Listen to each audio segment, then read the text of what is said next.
When we started out learning multiplication at the beginning of this year, we started looking at really what multiplication is. And we started learning that multiplication is really repeated addition, and it is equal groups of objects. So in the very beginning, when we would do a multiplication problem, such as maybe 6 times 8, we would actually draw out what that looked like.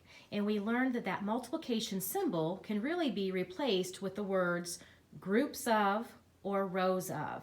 So if we had 6 times 8, we could draw out 6 groups of 8, and then we could just start adding up all of those 8s and get our product.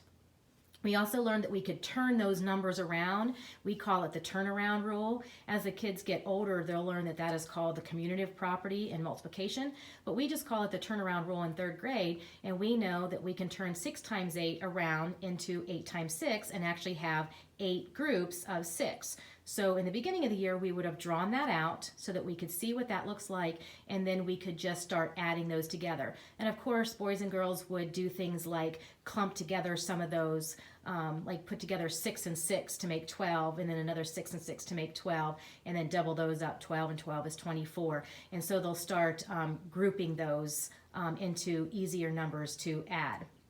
We also learned that that multiplication symbol could also mean rows of, so we learned how to look at arrays to help us with multiplication. So 6 times 8 could be 6 rows of 8, or we could turn it around and have 8 rows of 6.